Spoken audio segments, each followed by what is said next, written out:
अस्सलाम वालेकुम, मैं हाँ मोहम्मद अदरीस। तुसां वेखदे पे हो मेरा यूट्यूब चैनल। दोस्तों अज मैं बिल्कुल ठीक ठाक हाँ। भी थोड़ी दुआवां दे नाल 2 दिन अगे बड़ी तबीयत ख़राब रही है। अज मैं फिर पट्ठे वड्डन आ गया है। साडा जुन्ना लग्या है।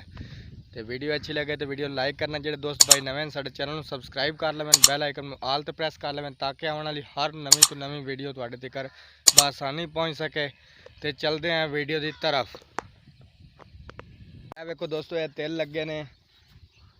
तिल जोड़े होंगे ने खाण वास्ते जिन्हों का मुरंडा बनता होंगे तिल का, तो बड़ा VIP निज़ाम होंगे इन्हों का। दोस्तों वीडियो में जुड़े रहना। दोस्तों साड़ी वीडियो लाइक किया करो, सानू सपोर्ट की करो। इस वीडियो में ज़्यादा ज़्यादा शेयर किया करो ताकि असी अच्छे कॉन्टैक्ट के नाल अच्छी वीडियो लैके आइए थोड़ी खिदमत। तो बाकी इंशाल्लाह आज पुराने काम तो आए पट्ठे पुट्ठे वाड़ के इंशाल्लाह फिर थोड़े नाल मिलते हैं।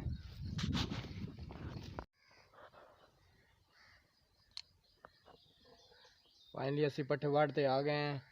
तो हम पट्ठे कुतरन लगे हैं। तो वीडियो के जमे रहना। तो पट्ठे कुतरते वेखते हो तो वीडियो लाइक ज़रूर करना है। स्टार्ट करते हैं पट्ठे कुतरना है।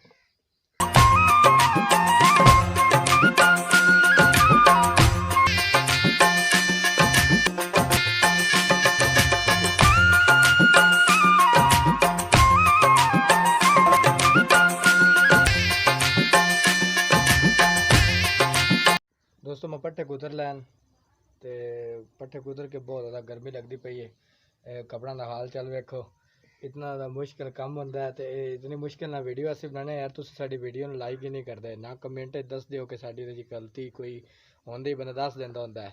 तो तुहानूं दस्सिया किता करो कमी पेशी साडी वीडियो दे विच होवे तां।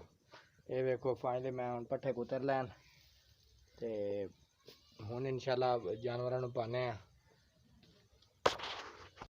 फाइनली दोस्तों मैं पट्ठे पुट्ठे तो पा के वेला हो गया, लेकिन छोटा जी मैंने काम आया। मैं साइकिल से जा रहा वहाँ तो हम काम करके वापस जा रहे हैं घर। वीडियो अच्छी लगे वीडियो लाइक कर देना है, वीडियो शेयर कर देना है। जो दोस्त भाई नवे साढ़े चैनल सबसक्राइब कर लें, बैल आइकन आल ते प्रेस कर लें। मिलते हैं नेक्स्ट वीडियो। अल्लाह हाफिज़, अल्लाह निगहबान।